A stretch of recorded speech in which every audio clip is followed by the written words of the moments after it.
What's up guys? Super excited you guys are watching because one, it may mean that you are about to track your car or going back to the track for one of your first times. If so, we're really glad that you guys are going out there and we're hoping we can give you some valuable information if it's one of your first times to go out on track.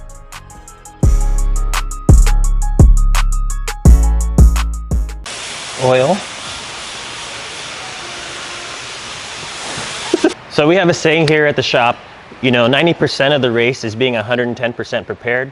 So before we do anything about physical preparation, we'd like to remind you guys that with anything you do, and especially in sports and motorsports, it's important to have the right mindset. So if you guys are feeling nervous, just remember that feeling nervous is the same exact feelings you get when you're excited. So we always try to remember that, especially if we're out for a competition day.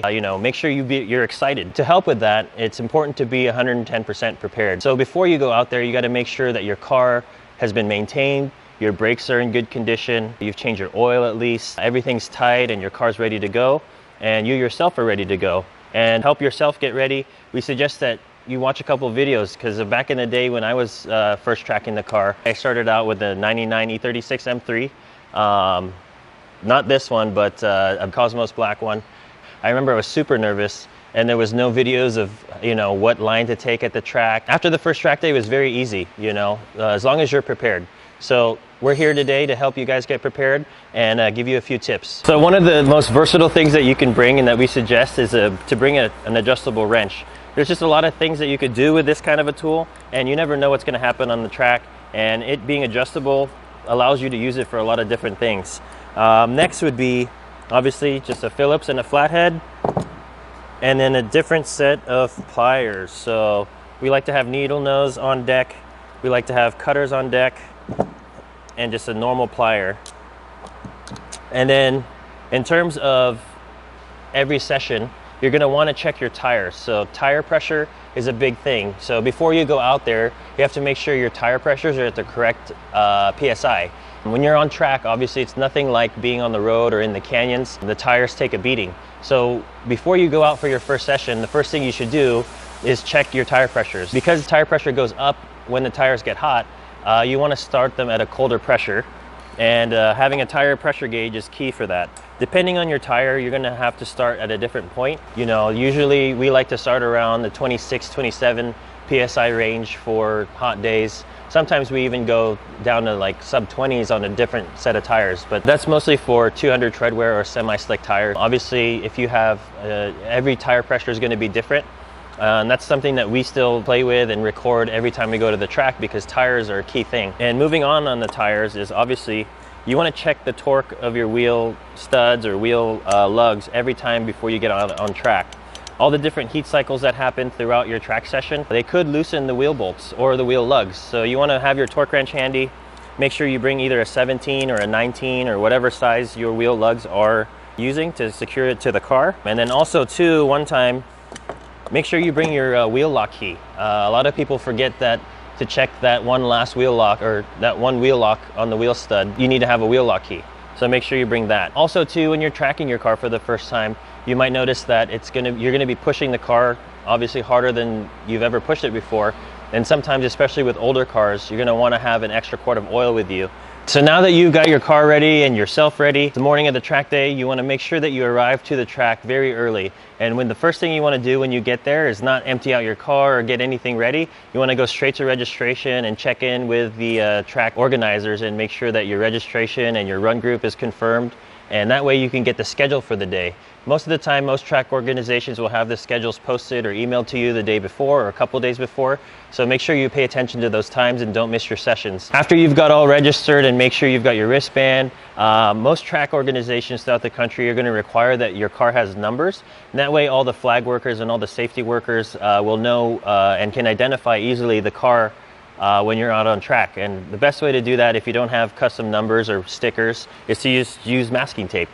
We use blue masking tape usually. We don't have any right now because we just got back from Laguna Seca. But we use masking tape, and it's suggested because when you tear it off at the end of the day, it's not going to affect your paint, and it won't peel, and it won't leave any weird residue.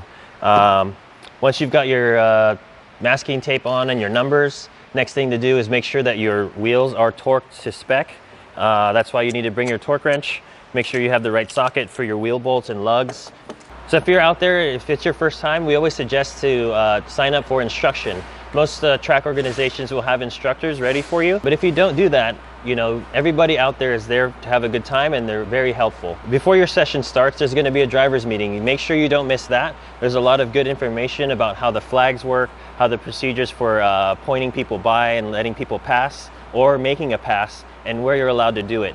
All different tracks have different sections where they allow passing or don't, and they don't allow passing. So it's very important to know that and how to let someone pass. The flags are very key as well. There's going to be corner workers at every turn. You got to be aware at all times about the flags. Different tracks will have different meanings for the colors, but most of the time a blue flag means let someone pass. A black flag means that you need to come in, they need to tell you something about your car or something that you did wrong out on track. Red flag sometimes can have different meanings for different track organizations, so you need to make sure that you check in and pay attention to the flags and the rules out there.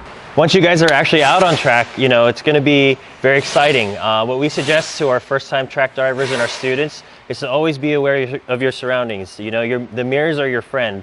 As much as you want to be looking ahead of the turns and looking at where you want the car to be in the turn, you need to make sure that before you start the turn or before you start in your braking zone to check your mirrors and make sure no one's right behind you, no one's on your inside or your outside. That way you know you can make that turn safely without obstructing anyone else. Another thing that we suggest is after you've got a good feel for the track, you have to remember that slow is smooth and smooth is fast.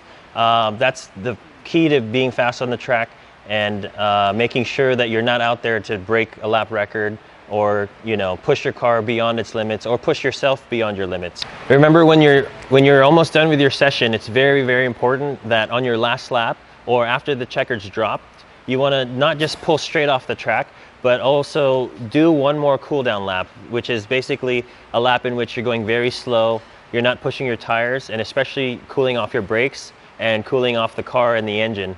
Just make sure you keep a nice rhythm and don't hold up everybody else on the track, because the session is ended and the next session is waiting to get out on track. So as you go around on your cool down lap, make sure your tires are cooling down, your brakes are cooling down, and you've got good airflow going through the car to let it cool down. As soon as you pull back in, take it nice and easy through the pits into your pit area and let the car cool down before you check your tires or check anything else. Now that you guys are back into the pits, you got to make sure that you attend the driver's meeting. The driver's meeting is where everyone meets with the track organizers and goes over any situations that may have happened, any suggestions, any tips for the first session. So usually most track organizers will have drivers meetings for the first 2 sessions, and make sure everyone gets their suggestions and recommendations in so that everyone can enjoy their sessions for the rest of the day. After the drivers meeting, then you can go back to your car, make sure everything's a-okay, check your tires, make sure that you're not worn beyond where they should be at. And then once the tires and everything cool down, you want to make sure and always check your wheels are torqued down to spec. We hope all these tips and suggestions have helped you guys out. If it has, we hope that you share it with someone else or one of your friends who's going to be tracking with you so they can help them out. If you guys have any questions, we're more than happy to help. This is what we love to do here at the shop. Reach out to us by email, info@studiorsr.com, and on Instagram @studiorsr, and we hope to see you in the next one. Thanks, guys.